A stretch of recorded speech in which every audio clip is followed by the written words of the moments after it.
Donc, monsieur le rapporteur, mes chers collègues, donc nous achevons une demi-journée d'audition avec notre ancien collègue Yves Doge, que je suis ravie d'accueillir. Monsieur le sénateur, c'est un plaisir pour nous de vous recevoir ici dans cette maison que vous avez occupée pendant 10 ans.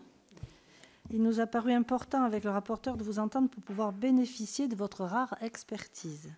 Vous avez en effet été maire pendant 34 ans, entre 1971 et 2006, à parité des villes de Saint-Germain-sur-Vienne puis de Chinon.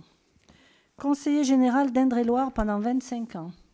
Conseiller régional du centre pendant 11 ans, sans oublier délégué interministériel à la ville et au développement social urbain de 1988 à 1991.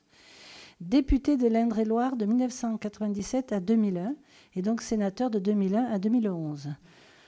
Au Sénat, vous avez été un membre éminent de notre commission, la commission culture, enfin de la nôtre à tous les deux. Parmi vos préoccupations nombreuses figurent, tout le monde d'ailleurs, figurent les questions liées au patrimoine et à sa préservation, comme en témoignent vos fonctions actuelles de président d'honneur de l'Association des biens français du patrimoine mondial et de président d'honneur de l'Association Sites et Cités remarquables de France, dont nous avons auditionné le président Martin Malvy la semaine dernière. Et enfin, vous avez réalisé, consacré comme sénateur un rapport au métier de l'architecture, rapport qui a fait date dans la profession. Nous sommes donc très heureux de pouvoir aujourd'hui bénéficier de votre hauteur de vue sur notre sujet, lié à la fois à la diversité de vos fonctions exécutives en national comme au niveau local, mais également législative, le recul que vous donne votre antériorité à la matière. Vous avez pu observer l'évolution de notre cadre réglementaire en matière de protection du patrimoine, et vous pourrez certainement nous donner votre sentiment sur la situation actuelle. Donc, je suis accompagnée de Pierre-Jean Verzelen, qui est rapporteur de la mission. Donc, on va d'abord vous entendre, si vous le permettez, une dizaine de minutes avant de lui donner la parole. La parole est à vous.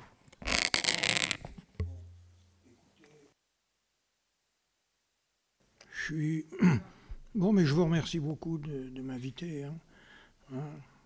Le sujet, vous savez, je l'ai tourné dans tous les sens depuis 40 ou 50 ans.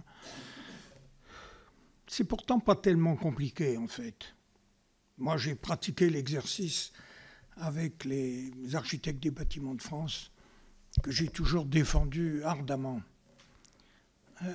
Et pourquoi j'avais pas de problème avec eux tout au long de ces années, comme maire, comme président de différentes institutions, patrimoine mondial, sites protégés, président de parcs naturels. C'est vrai, dans toutes mes fonctions, j'avais en face de moi un architecte des bâtiments de France au cours de ces années. J'ai jamais eu de problème. Quelquefois, je me dis, mais pourquoi les gens... Quelle est la cause ? Je vais regarder l'affaire d'abord peut-être du côté des élus, justement, puis ensuite je me tournerai du côté de l'État. Pourquoi moi j'avais pas de problème ? Parce que j'ai toujours pensé qu'on partageait les mêmes ambitions. Et j'avais chaque fois, parce que j'en ai vu beaucoup défiler, chaque fois j'arrivais à créer une relation, je dirais presque amicale avec l'ABF. Je lui faisais confiance. Je crois pouvoir dire qu'il me faisait confiance aussi. Il savait que je ne soutiendrais pas et que je ne m'engagerais pas dans des opérations qui poseraient problème. Et moi, je lui faisais confiance en ce sens que je lui disais toujours, si vous avez des hésitations, si vous ne savez pas quoi dire, prenons un peu de temps et discutons avec le pétitionnaire. Mais n'allons pas au conflit. C'est pas la peine. Alors, évidemment, j'avais un secteur sauvegardé. Donc ça facilite les choses. J'avais une zone de protection, donc j'étais couvert par la loi, la dernière loi de juillet 2016, qui a créé les SPR, qui est une bonne loi. D'ailleurs, le Sénat a joué un rôle décisif, vous le savez bien. parce qu'on avait quelques problèmes à ce moment-là avec le ministère. C'est paradoxal d'ailleurs. Et donc ça se passait bien. J'avais un secteur sauvegardé. Bon, le secteur sauvegardé, c'est un document de planification. C'est quelque chose, c'est une histoire considérable. On s'appuie là-dessus. Moi, je m'appuyais sur mon secteur sauvegardé. J'avais contribué d'ailleurs à l'élaborer. Mais puis, dans le fond, le secteur sauvegardé et le plan local d'urbanisme que j'avais, il avait abordé beaucoup les questions patrimoniales. Ça me permet de dire, c'est une observation, je crois, importante, du côté des élus, que l'exercice de planification est fondamental en France, depuis longtemps. Je me réfère à la loi Pisani, la loi d'orientation foncière. C'est lui, à l'époque, qui a monté les schémas d'aménagement et de développement, les POS, devenus les PLU. On bénéficiait déjà, en 1962, du document secteur sauvegardé. On avait déjà un acquis. Moi, je m'appuyais là-dessus. Donc, j'ai envie de dire à mes collègues, j'ai toujours dit à mes collègues élus, le premier responsable, si ça ne va pas, c'est vous, les maires. Moi, je me tourne vers les maires quand même. Qu'est-ce que c'est que ce pays où il faut toujours attendre que l'État répare tout, empêche toutes les bêtises? Il faut retrouver avec les élus un accord de fond, notamment ceux qui sont en première ligne. Peut-être qu'il y a des élus qui sont un peu plus éloignés, mais quand même. Bon, ça m'a toujours paru être peut-être la clé du succès. Et l'ABF, s'il sent qu'il est reconnu, respecté, s'il a des relations avec les élus, le maire et d'autres élus dans la mairie, il va faire son travail dans des conditions tout à fait normales. Moi, je vous dis, ça fait pas mal d'années que j'ai pratiqué, je n'ai jamais eu de conflit.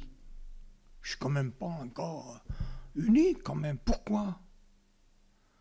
Donc, il y a un travail à faire du côté des élus, c'est certain. Et peut-être, ça ne vient pas du Sénat tellement d'ailleurs, ces questionnements qu'il y a eu sur l'ABF.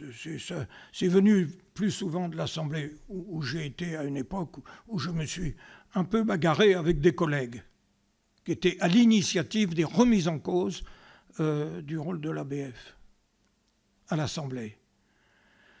Bon, avec un collègue maire qui était maire d'Orléans à l'époque, pour ne pas le citer.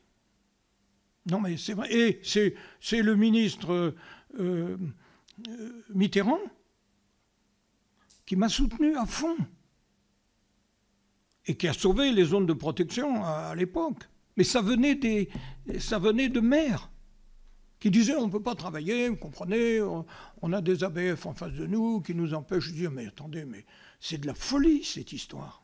On ne peut pas accepter ça dans un pays qui se dit épris de culture, qui aime son patrimoine avec la population. C'est un sujet vraiment tellement consensuel. Les paysages, nom d'un chien, que tout le monde vient en France pour les paysages. Alors ça, c'est ma première approche. Alors pourquoi j'avais pas de problème? Il y a une autre raison, c'est que j'avais quand même dans ma ville embauché des gens compétents, qui avaient aussi l'amour du patrimoine.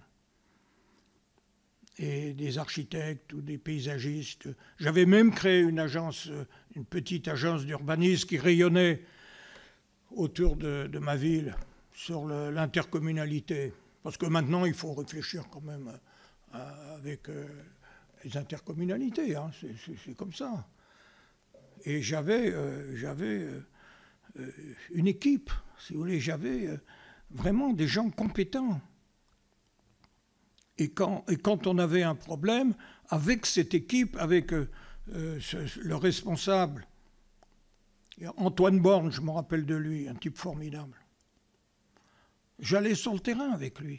Il m'expliquait, il me disait qu'est-ce qu'on fait. Bon, c'est le boulot de base. Hein. Pourquoi Alors, il y a les promoteurs, effectivement, il n'y a pas que les élus. Hein. Il y a les promoteurs qui arrivent avec leurs projets qui ne sont pas toujours à la hauteur, hein, c'est le moins qu'on puisse dire. Hein. Mais là, c'est pareil. Hein. Le promoteur, on le voit, on discute. Et on dit, ça ne va pas. Mais on ne s'engage pas dans un système au bout duquel il y aurait nécessairement un recours. Il faut arrêter ça. Et c'est un travail d'amont qui nécessite, alors comme je l'ai dit, hein, de planification, des secteurs sauvegardés, des zones de protection du patrimoine, enfin le nouveau dispositif, le PEVAP. Il faut travailler à ce niveau-là, dans les territoires. On ne peut pas laisser ces territoires vides d'intelligence, de culture, et puis attendre que la BF arrive pour sauver les affaires. C'est invraisemblable, cette histoire. Alors heureusement, il y a les parcs naturels, il y a les sites, les grands sites, il y a les sites du patrimoine mondial, il y a les SPR maintenant, on a quand même des territoires, et ça se développe, hein, attention, parce que les zones d'intervention de l'ABF, elles vont se développer. On n'est pas dans un système où il ne se passe rien. Il y a une poussée, il y a des demandes de classement, de monuments historiques ou de territoires.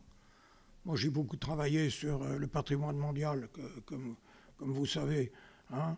J'ai été à l'origine de l'inscription de la Loire au patrimoine mondial. 284 km de corridor fluvial. Vous imaginez le territoire. Comment on fait ? Avec les régions, on a monté une équipe. On a une quinzaine de personnes qui gèrent. On a remis de la matière grise partout. De l'intelligence, des architectes, des paysagistes. Moi, ça a été mon boulot toute ma vie. C'est pas que je compte pas sur l'ABF. Je compte d'abord sur nous. Moi, j'étais en première ligne. Mais j'ai convaincu beaucoup de gens. Je ne dis pas que ça a été toujours facile. Mais quand même, enfin, j'ai un bilan qui me permet de dire qu'on y arrive. Et puis il y a beaucoup de maires qui ont quand même des sensibilités, de la qualité. Puis il y a les associations. Donc moi j'avoue que je n'aborde pas le sujet par l'angle des conflits, des recours, des oppositions. Et quand il y en a, je dis mais arrêtez, dégonfler ces histoires qui n'ont pas lieu d'être. Bon, évidemment, il y a de l'investissement derrière ce que je dis. Il faut embaucher des gens. Il faut faire des études. Hein. Même le secteur sauvegardé, qui dit beaucoup de choses, au moment des travaux, hein, il ne dit pas exactement qu'est-ce qu'il faut faire hein, pour les travaux. Il faut aller un peu plus loin encore. Donc il faut remettre de la conception. Il faut dire comment on va traiter. Bon. Donc je plaide beaucoup sur cet aspect-là. Hein. Et je pense que c'est l'avenir. Hein. Dans un pays comme le nôtre, qui a un tel patrimoine, l'avenir, c'est la base. C'est les secteurs protégés, c'est les grands paysages, c'est porté par les élus, les associations. Moi, vous savez, j'étais en poste à la direction de l'urbanisme quand on a fait la décentralisation. Et ça a été un succès, la décentralisation. Hein. C'était la direction de l'urbanisme et des paysages. Hein, c'est pas jeune, vous voyez, hein, j'étais un peu plus jeune quand même. Mais avec des gens formidables de l'administration, on a fait la loi de décentralisation. C'est vrai qu'on a enrichi la loi, parce que l'État fonctionnait sur des circulaires. Il y avait une loi minimaliste qui ne disait pas grand-chose sur des questions essentielles. Et l'État, il faisait des circulaires, il diffusait ces circulaires, et il appliquait ces circulaires. Mais ce n'était pas la loi. Qu'est-ce qu'on a fait, nous, à l'époque, avec un garçon formidable que vous avez peut-être rencontré dans votre vie, Christian Vigouroux, hein, devenu conseiller d'État après, il était mon adjoint avec des gens formidables. On a mis l'essentiel des circulaires dans la loi. C'est-à-dire que les élus qui croyaient qu'ils allaient être tranquilles, qu'il n'y avait plus de loi et qu'ils auraient le pouvoir, ils ont trouvé devant eux une loi beaucoup plus exigeante. Et ils l'ont appliquée. Bon, j'arrête un peu sur ce volet. Il y a beaucoup de choses à dire là-dessus. D'ailleurs, quand j'ai eu l'occasion de faire ce travail pour l'ancien gouvernement, j'avais fait un travail sur les centres historiques. J'ai fait un rapport là-dessus, que vous pouvez retrouver d'ailleurs. Et moi j'ai dit, en me plaçant toujours du côté des élus, j'ai dit, il faut que dans chaque commune, dans chaque intercommunalité, on crée de l'intelligence, de la matière grise, qu'on crée ce que j'ai appelé de la maîtrise d'œuvre urbaine, architecturale et sociale, parce qu'on travaille aussi sur le social, notamment sur l'habitat indigne. Donc c'était une des bases essentielles de mes propositions. Recréer des ateliers de maîtrise d'œuvre à la base. Alors on ne peut pas le faire dans des communes de 300 ou 400 habitants, on peut le faire sur l'intercommunalité. Ça veut dire qu'on embauche un architecte, un paysagiste. Et puis autour de ça, le deuxième concept que j'ai développé, pour ne pas créer des grosses structures qui coûtent très cher, j'ai dit on développe les alliances. Alliances avec tous ceux qui sont à proximité. Le CAE, évidemment. Il y a de très bons CAE, attention. Et j'en connais personnellement plusieurs qui sont des exemples. Encore aujourd'hui, je les connais, je les pratique. L'architecte conseil, l'architecte conseil, je les ai bien connus, mais souvent il est tout seul dans son coin, il fait ses déplacements. Bon, c'est très sympathique. Il faut des architectes conseil, mais il ne faut pas qu'ils travaillent tout seuls. Et puis la direction, évidemment le SDAP, et la direction des territoires. Bon.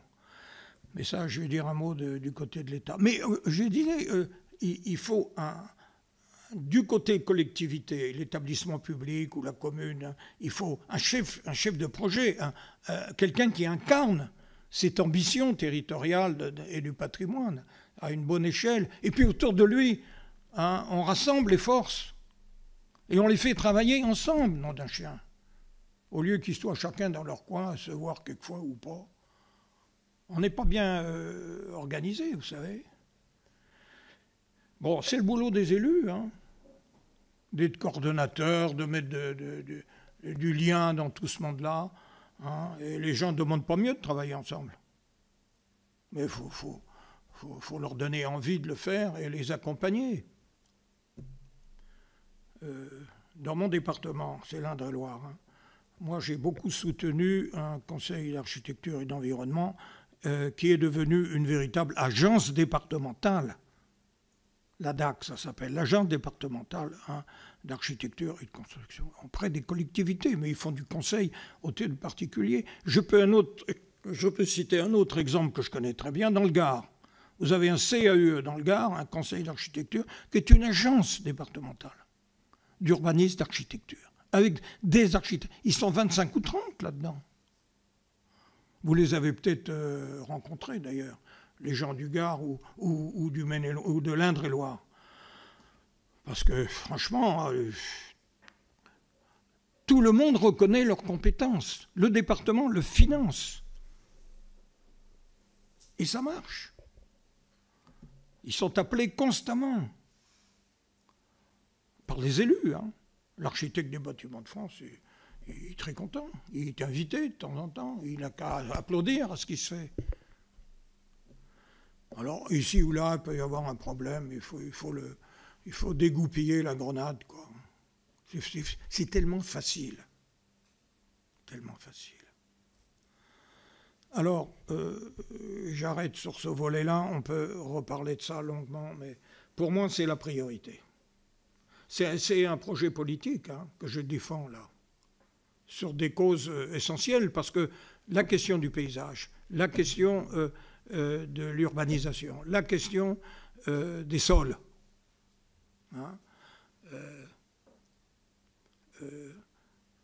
la transition énergétique, enfin, tous ces sujets qui sont devant nous, ils vont se traiter, mais où ils vont se traiter? Ce n'est pas dans les organigrammes des ministères, c'est sur le terrain, avec des gens qui vont y croire. Donc il faut être là, il faut être avec eux.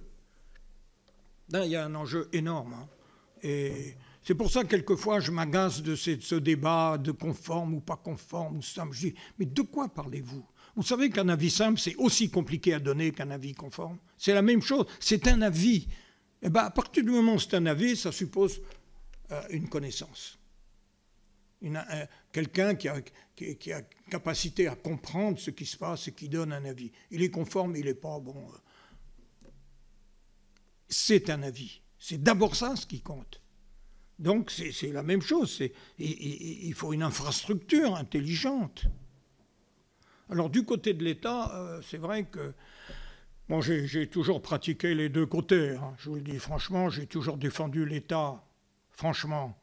Et j'étais malheureux souvent pour l'État, pour les fonctionnaires, qui dans le fond, ne sont pas souvent traités dans ces secteurs comme dans d'autres, hein, mais là, ils ne sont pas traités convenablement. Il faut quand même dire une vérité. Les services départementaux, moi je dis départementaux, hein, je ne dis pas UDAP. Je n'ai jamais dit UDAP, moi, parce que pour moi c'est un service départemental. Auprès du préfet. Parce qu'il ne faut pas oublier qu'il y a un préfet qui joue un rôle majeur dans cette histoire pour régler les conflits. Service départemental. Là, je regrette cette organisation qui fait que l'architecte des bâtiments de France, il dépend du DRAC, et le DRAC, il a autre chose à faire, il n'est pas au même niveau, il n'a pas les mêmes préoccupations. Il ne comprend pas ce qu'est le rôle de l'ABF. Et on a créé un lien institutionnel qui n'est pas bon. Parce que la vérité des vérités, malgré toutes les réformes administratives qu'on veut faire, soi-disant qu'il faut regrouper, il faut simplifier et tout, la vérité c'est que l'architecte des bâtiments de France, il est sur le terrain, il travaille avec le préfet, avec les architectes, et le problème du DRAC, c'est pas lui, et le DRAC, c'est pas l'ABF. Voilà, ça c'est la vérité. Hein. C'est comme ça que ça se joue. Si vous voyez des DRAC qui sont contents d'avoir des ABF et des ABF qui sont contents d'avoir des DRAC, on en reparlera. Mais ça m'étonnerait. Ça marche mal. Ça marche mal. Bon, pour des questions que tout le monde peut comprendre. Hein. Quand il y a un conflit, qu'est-ce qu'on fait? On va voir le DRAC. Mais le DRAC, mon pauvre vieux, hein, il a autre chose à faire, lui. Il a beaucoup de boulot, le DRAC, par ailleurs. Hein. Et il défend des prérogatives d'État sur l'archéologie. C'est très bien. Hein. Mais vous savez, les DRAC, comme petite parenthèse, c'est un assemblage de gens qui sont indépendants et qui ont chacun des prérogatives. Le DRAC, il n'a aucune prérogative, lui. Il est chef d'un service, mais dans le fond, le conservateur, c'est lui hein, qui prend les responsabilités. L'archéologue, c'est lui. L'ABF, c'est lui. Vous connaissez un service où tous les responsables ont leur indépendance et leur autorité propre, qui ne sont pas soumis à un chef qui leur dit ce qu'il faut dire. Mais le DRAC peut avoir un rôle d'animation, mais il y a quand même un problème. Hein. Alors, côté de l'État, je reviens un petit peu sur l'État.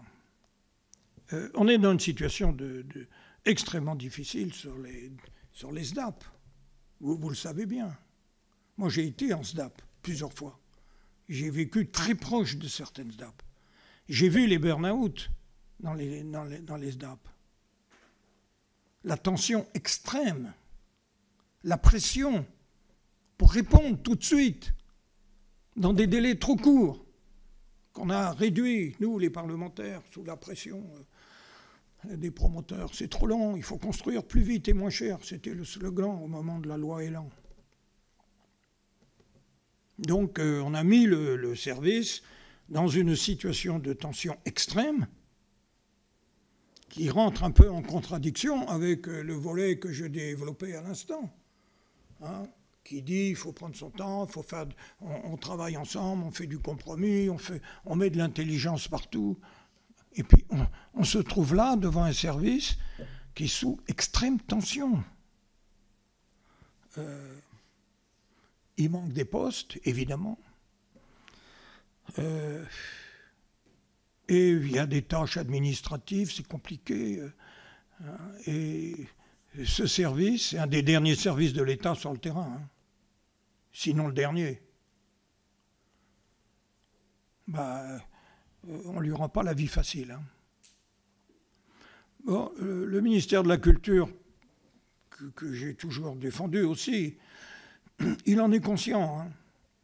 Mais le budget et compagnie, tout le monde s'en fout complètement, hein. C'est le dernier souci d'un gouvernement, les SDAP.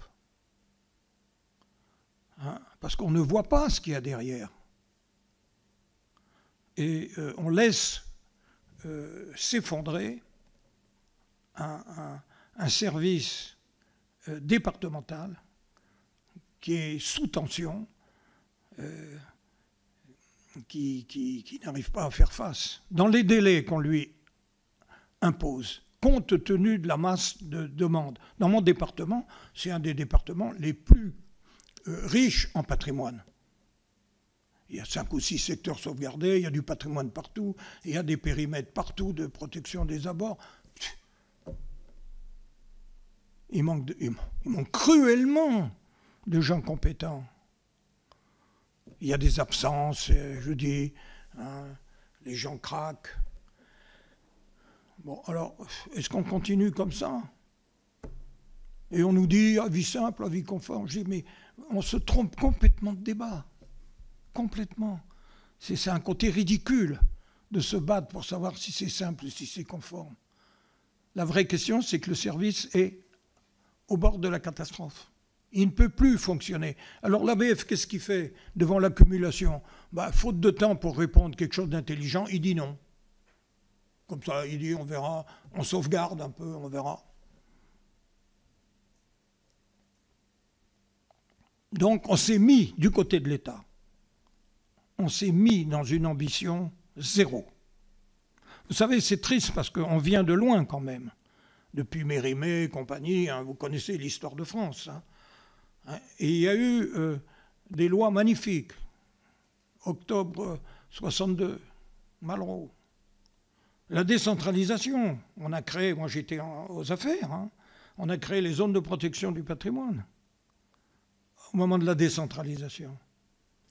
Parce qu'on a dit on garde les secteurs sauvegardés avec un rôle fort de l'État. Mais en même temps, on a dit on se rapproche des élus et on va créer un outil plus simple à leurs mains, qui est la zone de protection.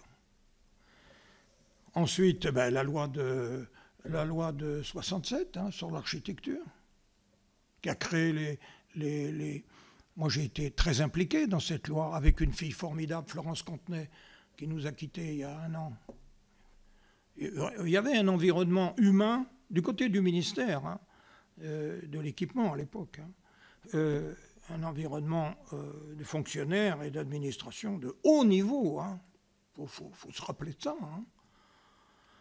Et la loi de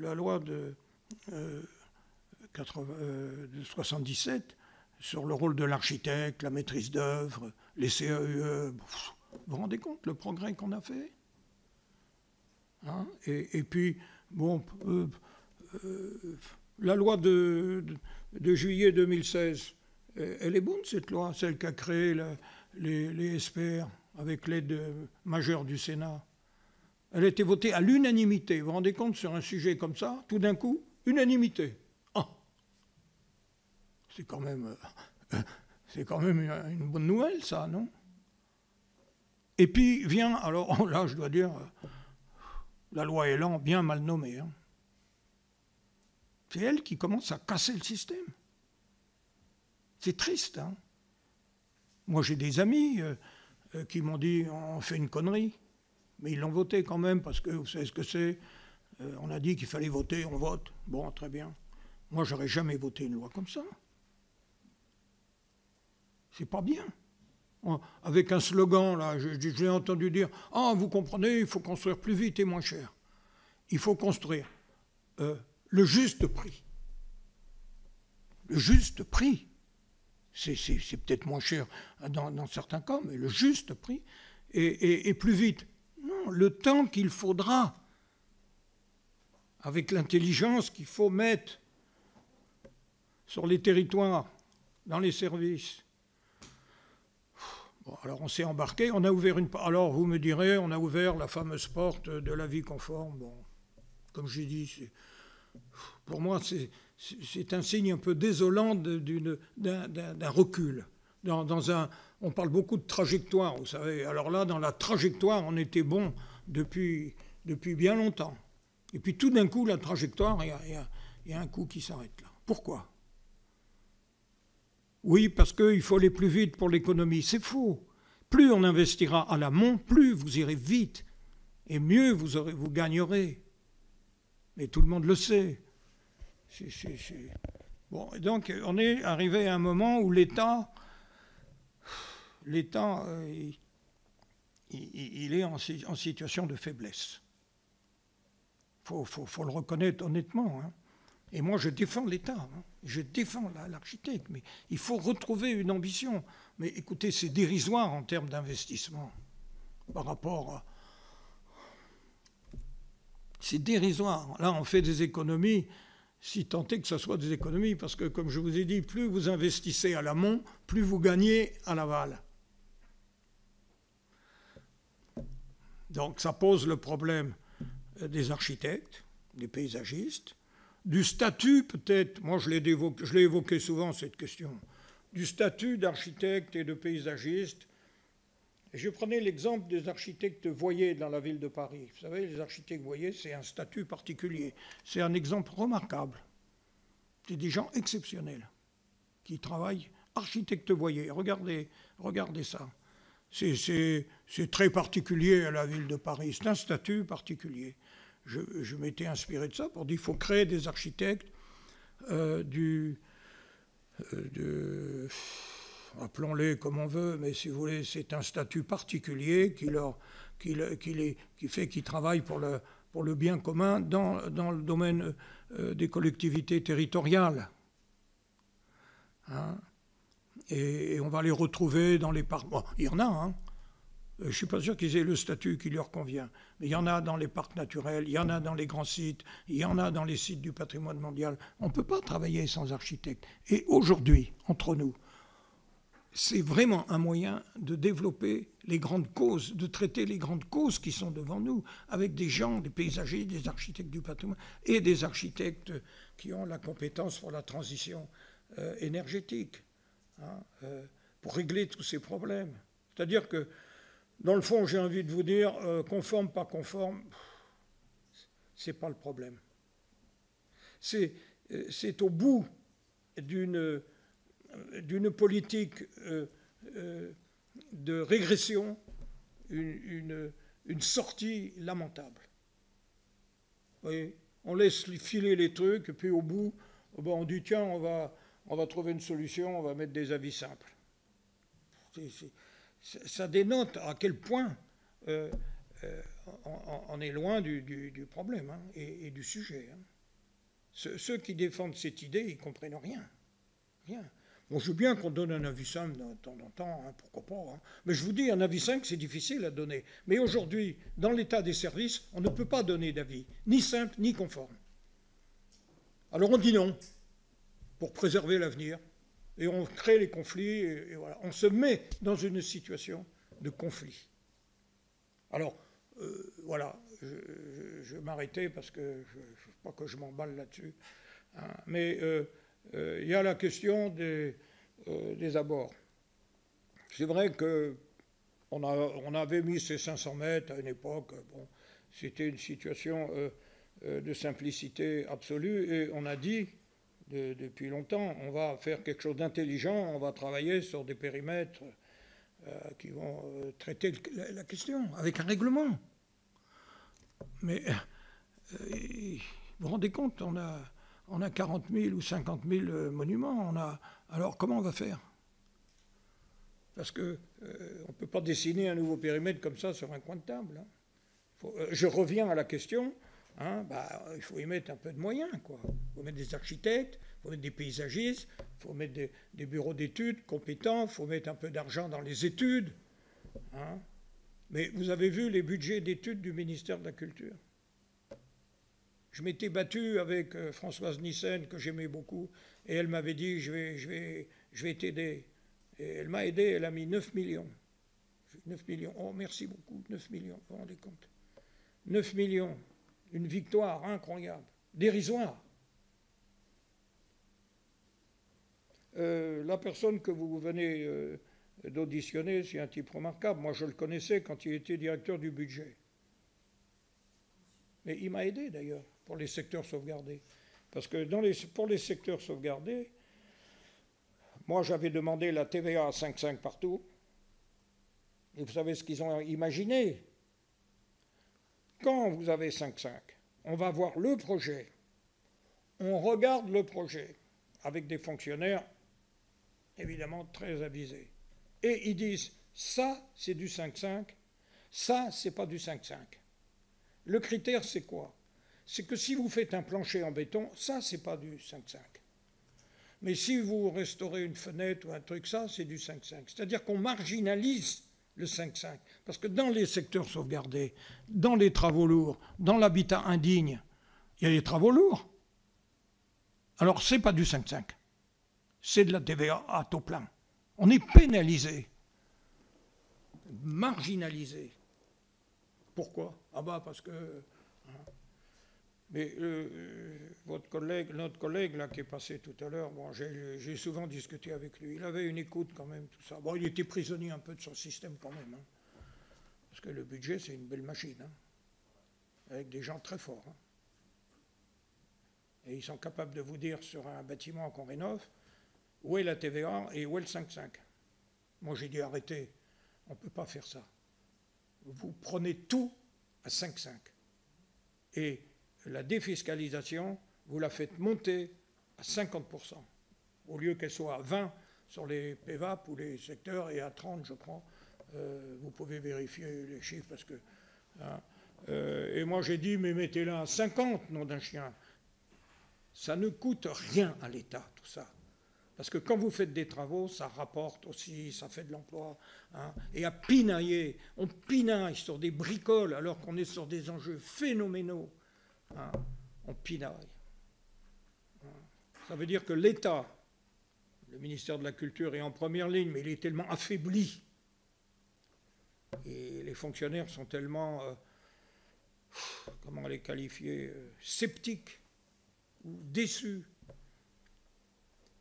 Les finances, bon, ils sont là, hein, il faut les convaincre sur leur puissance. Hein, mais bon. Donc, moi, je mets de l'espoir sur les élus, vous voyez, sur les associations, sur tous les secteurs géographiques qui vont se développer, d'ailleurs, parce que la masse de travail va augmenter. Hein. Alors, on y répondra ou on n'y répondra pas. Tel que ça se présente, on va pas pouvoir, on fera pas face. Hein. Hein, rien que pour cette question des périmètres des abords, c'est considérable. Hein. Parce qu'il y en a des, je sais pas moi, des dizaines de milliers des abords. Et là, on m'a dit qu'on a commencé à faire des études de périmètre modifiés, mais on est au tout début. Qui c'est qui va faire ça? Ça simplifierait grandement le travail des ABF, hein. C'est certain. Hein. Bon, je m'arrête parce que je ne veux pas vous donner l'impression que je suis découragé. Je vais passer la parole au rapporteur Pierre-Jean Verzelen.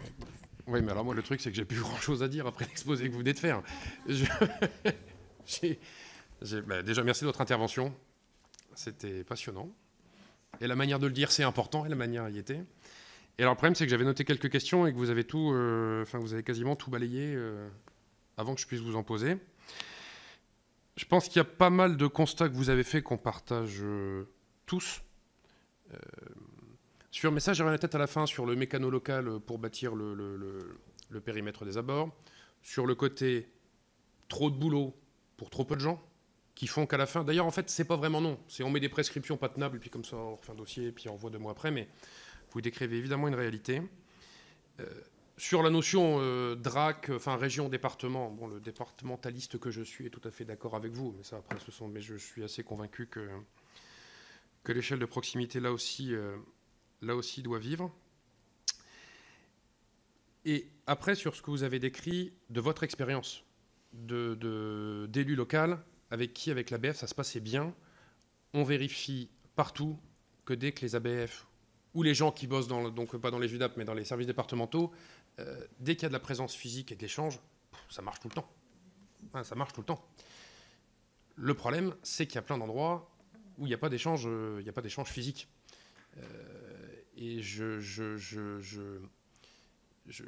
moi, si vous voulez, au début de la mission, je la voyais comme ça. Mais ça, c'est parce qu'on est tous construits un peu par son histoire. C'est du côté du maire d'une commune de 200 habitants qui, parce que l'ABF n'a pas le temps, parce qu'il n'y a pas assez de gens, n'aura jamais de contact physique avec l'ABF et qui se retrouve entre le marteau et l'enclume, entre la prescription qu'on n'a pas eu le temps de bien regarder, enfin qu'on a fait comme ça la va-vite, et puis le citoyen qui ne comprend pas. Voilà. Et tout le sujet, c'est ça.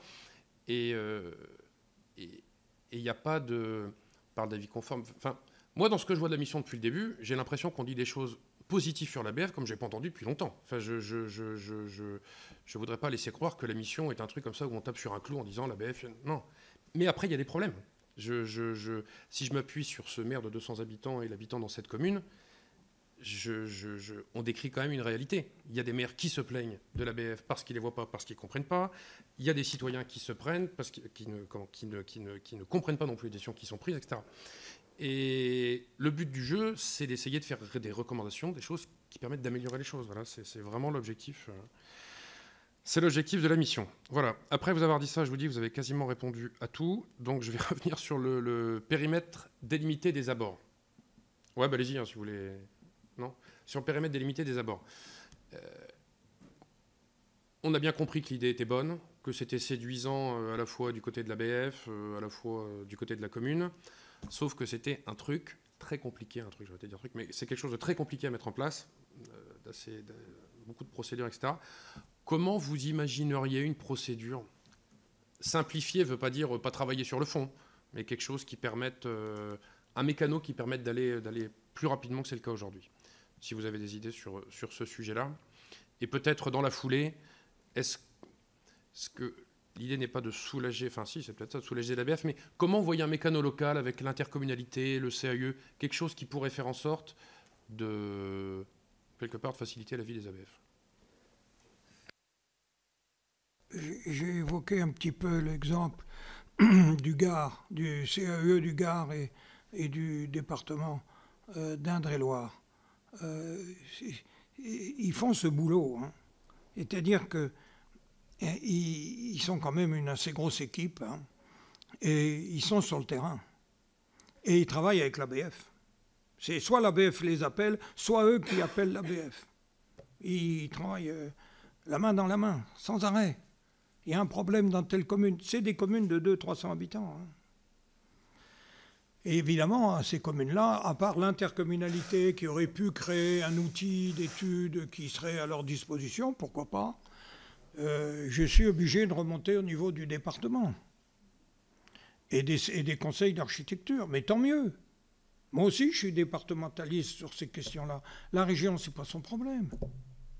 Mais le département, il est directement intéressé par ce travail. Vous comprenez, le conseiller général, lui, il connaît aussi beaucoup de choses. S'il veut être réélu, prenons l'affaire bassement, il faut qu'il s'en occupe de ces questions-là. Il faut qu'il trouve des solutions. Et il est obligé, il est au pied du mur. Donc le département est incontournable dans la résolution de ces problèmes très locaux avec l'ABF. Hein. Alors pour y répondre, parce que le conseiller général, il peut être alerté, il peut faire des trucs, mais il ne peut pas répondre tout seul. La réponse, c'est une sorte d'agence départementale. Avec un CAE, il faut qu'il soit disponible. Il n'y a pas de CAE partout non plus. Hein. Il faudrait regarder où ils en sont. Mais moi, je pense qu'il faut pousser dans cette direction. Hein, parce qu'il y a des bons exemples. Et d'ailleurs, je sais que le Gard et l'Indre-et-Loire, ils ont créé à l'intérieur du réseau des agences un groupe qui aborde le problème comme ils le font, en disant on a une vocation départementale pour travailler avec les élus de façon à débloquer les situations en relation avec l'ABF. Ils sont très forts. Hein. Et ce sont les maires qui appellent. Les maires, ils appellent tout de suite en disant « Ah, est-ce que vous pouvez venir? On a un problème. » Et on fait de la médiation, quoi. Et le département, là, parce qu'on les a un peu oubliés, les départements, dans les grandes réformes, on s'en fout des départements. Ils sont là sur l'aide sociale, puis c'est tout. Ils nous coûtent cher. C'est ça ce qu'on dit. Mais en fait, ils ont une vocation d'aménagement territorial fondamentale, avec une connaissance par les conseillers régionaux extrêmement précise des territoires. La région n'a pas ça. Alors, il y a une piste là, et alors là, on peut embaucher des architectes, des paysagistes, parce que, ou alors quelques grosses intercommunalités peuvent se donner également, hein, parce que dans le rapport que j'ai cité, que j'ai fait, vous le retrouverez, hein, il n'est pas vieux mon rapport, c'était sur les centres historiques, et moi j'ai préconisé ce dispositif, que j'appelle maîtrise d'œuvre urbaine, sociale, architecturale. Cet appui, ce conseil. On dit quelquefois l'ABF, il faut qu'il le fasse parce qu'il faut qu'il fasse du compromis, mais il est tout seul, il ne peut pas. Et puis il est dans une structure qui n'est pas dédiée à ça. Lui, on ne peut pas lui demander des choses, il est déjà débordé. Vous savez, ça demande du boulot, le compromis. Il faut aller sur le terrain, il faut voir les gens, il faut discuter. C'est ça ce qui est intéressant entre nous. Parce que, bon, alors je suis d'accord avec vous. Là, il y a un point délicat. Il faut essayer de le traiter. Mais il y a des endroits où on le traite. Et on le traite pas mal. Mais je ne vais pas vous dire que je ne compte plus sur l'État. Mais je compte plus sur la dynamique locale, sur l'intelligence locale. Alors, j'ai bien, dans ma réflexion, mis de côté les agglomérations. Parce qu'il y a des agences d'urbanisme, il y a des équipes, il y a des gens. Si vous voulez, il ne faut pas tout mélanger. On ne peut pas... Dans l'ensemble, les agglomérations en France, depuis la loi de décentralisation, on fait il y a des beaux exemples. Et ils n'ont pas du tout le problème qu'on évoque. Bon, c'est un sujet qui est devant nous, ça. On va enchaîner par les questions de nos collègues. Donc je crois que Sonia de la Provoté veut commencer parce qu'elle va partir. Et puis après Sabine et Anne, tu veux? Non. Ok, merci, dans toutes les trois. Oui, merci beaucoup. Enfin, bon, voilà, nous sommes très en phase sur les sujets. Donc voilà, je me joins aux remerciements qui vous ont été précédemment adressés. Il y a quand même dans cette affaire-là une question, c'est-à-dire que l'ABF et les services départementaux sont les dépositaires d'une science, d'une connaissance, et peut-être que faudrait-il développer quand même tous les circuits parallèles de cette connaissance et de cette compétence en matière de patrimoine, parce que ça fait lourd sur les épaules aussi. Et vous avez évoqué la question des architectes conseils ou les architectes loyers de Paris, mais les architectes conseils, en disant ils font ce qu'ils peuvent, etc. Moi, il me semble que partout où il y a des architectes conseils, ça amène aussi beaucoup de souplesse et un dialogue meilleur avec l'ABF. Et donc là, pour le coup, c'est plutôt un financement plus local. Et ça pourrait même être un accompagnement par les DRAC au titre du patrimoine, mais ça n'a pas le coût d'un ABF puisque c'est pas un personnel de l'État entre guillemets. Et pour avoir pratiqué un architecte conseil à Caen, en ville de Caen, j'ai été élue en charge de l'urbanisme, et j'ai trouvé que les solutions se trouvaient assez vite, et avec le pétitionnaire, mais aussi avec l'ABF et avec les services les services de la ville et de l'intercommunalité. Donc ça, c'est ma première question. Et ma deuxième question porte, parce que vous parlez des effectifs, effectivement, mais en réalité, il n'y a pas d'attractivité pour le poste d'APF. C'est-à-dire que dans les écoles d'urbanisme, ils témoignent tous de leur désespérance à voir venir dans les services départementaux et sur les postes d'APF des architectes qu'ils ont formés. D'abord parce que le patrimoine n'est pas forcément l'essentiel de la formation de l'architecte, c'est pas le truc à la mode. On a été plutôt sur tout un tas de sujets, mais un peu moins sur celui-là au fil des années, mais aussi parce que le statut et les questions financières et puis de fonctionnement du poste est plutôt, si ce n'est rédhibitoire, en tout cas pas très attractif. Et il y a des postes qui ne sont pas pourvus actuellement. Et donc il y a un vrai sujet de ce point de vue. Enchaîner, si vous le permettez, par les deux autres questions, comme ça vous pourrez répondre en bloc. Sabine Drexler, rapporteure du budget patrimoine au sein de la commission culture. Oui. Alors j'ai juste une petite question, j'aimerais avoir votre avis. Est-ce que vous avez le sentiment que ces dernières années, ces 2 dernières années en l'occurrence, que le patrimoine bâti est davantage en péril qu'il ne l'a jamais été, notamment avec les questions de rénovation énergétique? Anne Ventalon. Moi, c'est plus une remarque qu'une question. Je suis Anne Ventalon, sénatrice de l'Ardèche. Donc, vous avez beaucoup parlé de petites communes. Je suis proche du Gard parce que j'habite dans l'Ardèche du Sud. Donc, je connais effectivement leurs travaux et je voulais rebondir sur les CAUE que vous avez pointés, que vous avez montré, vous avez souligné leur efficacité. Je partage, notamment lors de nos travaux sur le patrimoine religieux au sein de la commission de la culture. On avait pointé cet échelon de proximité, mais malheureusement, cela a été souligné aussi, il n'y en a pas partout dans tous les départements et il y a des inégalités selon les territoires parce que certains n'ont pas les mêmes missions que d'autres. Enfin, ils ne s'accordent pas non plus à accompagner les élus qui ont besoin de pallier à ce manque d'interlocuteurs. Donc, moi, je partage votre constat de coopérer, travailler en équipe, les forces vives, que ce soit les élus locaux, les associations. Mais à un moment, c'est sûr que l'ABF, il arrive souvent comme le mal-aimé. Hein, on l'a quand même pointé du doigt. Mais du coup, j'ai l'impression que nos élus n'ont plus envie de faire appel à lui, à lui ou à elle, parce que justement, il peut pas répondre à leurs sollicitations par manque de temps, par manque de travail d'équipe. Donc, il manque cette cohésion. Et je suis persuadée, comme vous, que le CAIE peut effectivement répondre à ces exigences. Mais bon, on ne peut pas dire que c'est la solution parce qu'il n'y en a pas dans tous les départements de France et parce qu'ils ne répondent pas tous aux mêmes exigences en termes de cahier des charges. Donc voilà, c'était juste ma remarque. Bien ce qui se passe. Hein. Attractivité, oui, hein, je vois bien. Moi, tous les ans, ils m'appellent à Chaillot pour parler. Hein, et,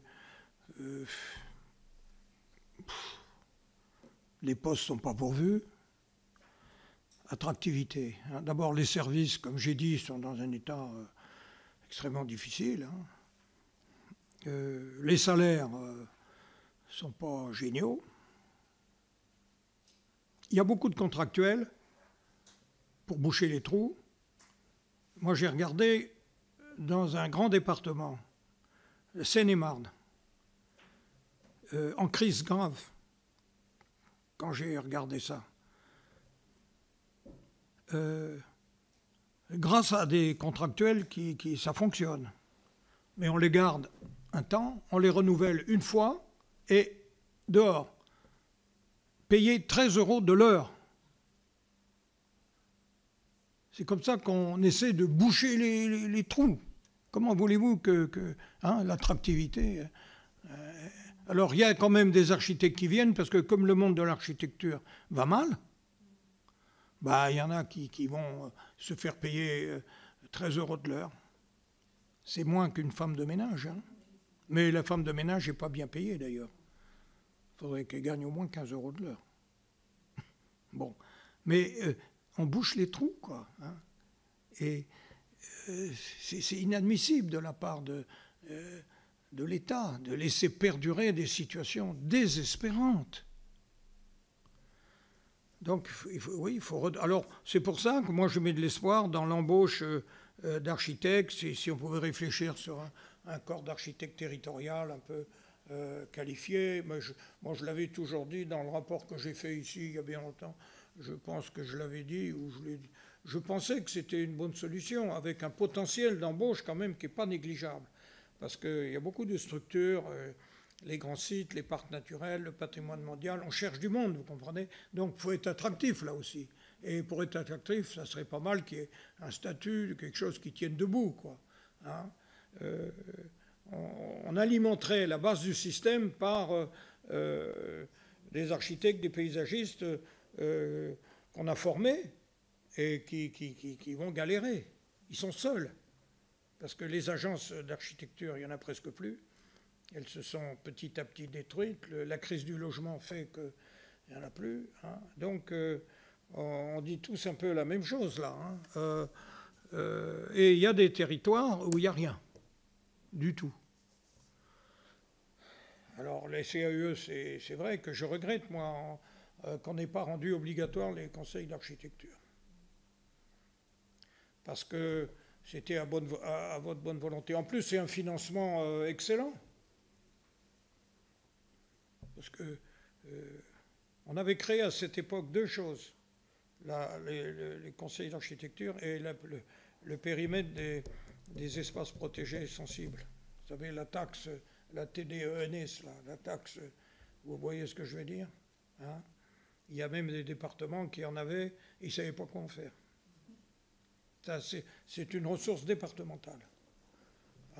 La taxe, ça s'appelle la taxe, vous la connaissez cette taxe, hein, c'est sur les zones sensibles, il y a une taxe, la taxe des taxes départementales des espaces sensibles.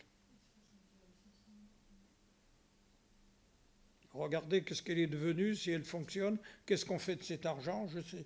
Hein, moi, je l'ai vu dans mon département, oui, taxe départementale des espaces sensibles, quelque chose comme ça. Ça existe. C'était la loi de 77 aussi, je crois bien. Et puis, bon, alors comment redynamiser dans certains territoires des conseils d'architecture? Bon, comment faire? Avec les régions, peut-être, qui pourraient se mobiliser là-dessus. Mais c'est une piste. Hein, c'est terrible de laisser des départements vides. Hein? Vide. Pas d'attractivité, personne. Alors bon, c'est le trou. Vous me direz, il ne se passe pas grand-chose souvent, donc tant mieux. Si on peut dire ça. Il y a les parcs naturels qui se développent quand même. Ils s'en créent de temps en temps. Hein. Vous avez les périmètres des biens français du patrimoine mondial. Il y a des grands périmètres. Hein. Regardez dans Bourgogne et entre Beaune et Dijon, vous avez 80 km d'espace patrimoine mondial. Moi, j'ai 284 communes entre Sully-sur-Loire et au-delà d'Angers, à Rochefort-sur-Loire. 284 communes et un espace... bon, vous vous rendez compte, hein, on est dans des endroits privilégiés, évidemment. Hein, mais il y a beaucoup d'endroits. Hein. Il y a beaucoup d'endroits. Et on tient là à cause des collectivités locales. C'est les collectivités qui tiennent. L'ABF, on fait appel très gentiment à lui quand on a envie, mais il est encadré, il est soutenu. Bon, alors moi, dans mes conversations avec Chaillot, je dis quand même aux ABF, hein, essayez de changer un peu de mentalité quelquefois quand même, hein, parce que ne vous prenez pas pour des petits chefs hein, qui ont un droit absolu. Faites attention. Hein. Allez voir votre préfet. Moi, je connais des préfets, ils ne connaissent même pas l'ABF. C'est la faute de l'ABF. Il faut qu'il aille voir son préfet tout de suite. Il ne connaît pas le président des maires. Il arrive, il a son droit. C'est catastrophique. Il faut qu'il fasse un effort quand même, l'architecte des bâtiments de France, hein, qu'il se fasse apprécier. Bon, je dis ça tous les ans. À Chaillot. Ils sont d'accord. Hein. Et par rapport à la situation, Sabine Drexler demandait si, en termes de patrimoine, la situation s'était dégradée plus particulièrement depuis 2 ans. Est-ce que vous avez un avis là-dessus?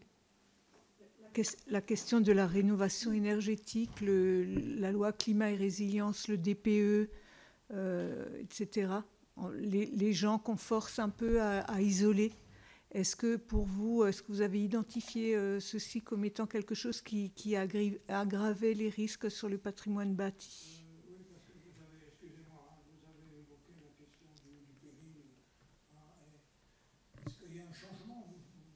Vous me demandez si vous sentez un changement d'opinion, de comportement? Non, est-ce que si vous-même, vous avez noté qu'il y a davantage de périls ces dernières années sur le patrimoine en raison justement de cette injonction de rénovation énergétique?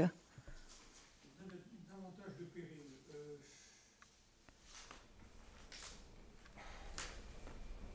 Oui, je sens qu'il y a davantage de périls. Je le sens parce que, bon, cette idée de simplification, elle est très ambiguë. Hein. Personne n'a envie de compliquer la vie des gens. Mais il y a un péril là, avec l'agriculture. Il y a un péril avec les promoteurs en général. C'est trop compliqué, on vous embête la vie. Et là, il y a un péril. Jusqu'où aller ou ne pas aller dans la simplification? Moi, je pense que là, on a ouvert une porte. Hein. Et il y a des gens qui n'attendent qu'une chose, c'est s'engouffrer dans cette porte pour ouvrir à 2 battants et dire, allez, ça va. Il est là le risque. Hein. Il est là. Et là c'est l'État qui est en cause. Hein. Parce que c'est l'État qui ouvre la porte. On a eu du mal, vous savez, à sauver les zones de protection du patrimoine. Parce que la zone de protection du patrimoine, ce n'est pas un document d'urbanisme, c'est un règlement. Mais c'est un règlement qui a une particularité, c'est que, contrairement aux plans locaux d'urbanisme, on ne peut pas le réviser sans l'accord de l'État. C'est une porte qui est restée fermée. Et si on l'ouvre, il y a un grand péril. Alors que ça a eu beaucoup de succès, les zones de protection du patrimoine. C'est une procédure quand même simplifiée par rapport au secteur sauvegardé, mais c'est une procédure qui a une sécurité. Et cette sécurité, vous savez, il y a beaucoup de gens qui la font sauter si on n'y prête pas attention. On dira, bah, c'est dès le débat qu'on a eu au moment du conflit qu'on avait avec le ministère, parce que le ministère lui-même avait dit, il n'y a qu'à faire des plus patrimoniaux. On supprime les zones de protection du patrimoine. On simplifie. Mais le plus patrimonial, il est révisable. L'État peut toujours dire, ah, attention, il y a un problème et tout, mais l'État n'a pas de sécurité. C'est bien de faire des plus patrimoniaux.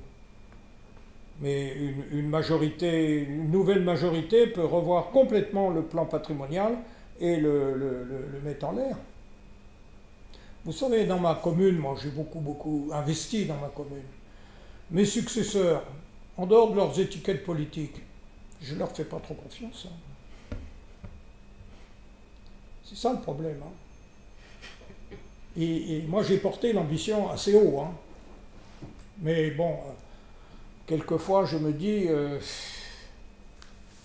est-ce que je suis sûr? C'est pour ça qu'il y a la sécurité, parce que le périmètre modifié des abords et le SPR avec l'ancienne zone de protection du patrimoine qui est devenue PEVAP, le plan de valorisation du patrimoine, il y a une sécurité, il y a toujours une sécurité. Et on l'a gardée jusqu'à preuve du contraire. Hein. Donc vous voyez, c'est pas avis simple, avis conforme. Moi, le vrai enjeu pour moi, pour aller chez vous, là, hein, c'est le risque de voir ces sécurités sauter. Et ça peut arriver. On a ouvert la porte. Alors qu'on était dans une trajectoire depuis Mérimée, et puis en passant par Malraux, la descente, on était sur une trajectoire continue de progrès. Et tout d'un coup, il y a une rupture. Il y a une rupture, c'est un signe. Hein. Et vous me direz, l'économie pèse lourd, il faut faire de l'emploi, mais bien sûr. Hein, il faut trouver l'accord entre l'agriculture, il faut qu'ils produisent, bon d'accord. Et on est sur un débat. Et la transition énergétique, comprenez, il ne faut pas mettre des éoliennes partout, mais il en faut. Alors on est dans un moment critique. Hein. Donc les tensions, les risques, ils sont plus grands qu'avant. D'où la nécessité d'avoir plus de matières grises, plus de paysagistes, plus d'architectes, plus d'ingénieurs, de renforcer à l'amont tous les dispositifs, hein, non pas pour compliquer la vie des gens, mais pour faire face aux risques qui sont devant nous, énormes. On n'avait pas ça il y a quelques années. Et là, aujourd'hui, bon, à cause de tout ce qui se passe, hein, il faut mesurer ce nouveau contexte, hein, des risques. Il est réel. Il est réel. Ça, vous avez raison d'évoquer cette question. Hein. C'est pour ça que bon, il faut des éoliennes, mais il y a des endroits où il en faut. Dans le Val-de-Loire, moi je suis toujours impliqué dans le Val-de-Loire, avec la mission Val-de-Loire qu'on a créée, avec l'UNESCO, avec les deux régions. Ils ne sont pas de nature politique différente, hein. Ils n'ont pas les mêmes options politiques, ils sont tous d'accord. On est dans un des rares domaines où il y a consensus. Si on sait le créer, et on a dit au préfet, vous ne donnez pas de permis d'éoliennes dans la co-visibilité du Val-de-Loire, sur 284 km. Vous ne donnez pas, vous êtes dans le patrimoine mondial. On a eu le débat avec, autour du Mont-Saint-Michel. Il y a 50 km de côte où il ne faut pas mettre d'éoliennes. On s'est fait remonter les bretelles à Brasilia un jour. Il y a quelques années, il y avait le comité du patrimoine mondial qui se tenait à Brasilia. Et c'est à Brasilia que le comité a interpellé le gouvernement français pour leur dire « arrêtez les éoliennes » dans le Mont-Saint-Michel. Vous vous rendez compte? Alors, pourquoi se faire remonter les bretelles par l'UNESCO? On n'a qu'à nous-mêmes être exemplaires. L'UNESCO ne demande pas une législation particulière. Elle n'impose aucune... elle demande qu'on applique parfaitement notre législation. Et si elle n'est pas au niveau, elle nous demande de la mettre au niveau. Mais le patrimoine mondial n'a pas créé une catégorie particulière de documents d'urbanisme ou de règles particulières. Il dit simplement aux États, vous avez une valeur universelle exceptionnelle, protégez-la avec vos lois. Si vous ne le faites pas... D'ailleurs, dans la loi 2016, on a un article sur le patrimoine mondial. Ça, on s'est battu là-dessus. Parce qu'il n'y avait rien.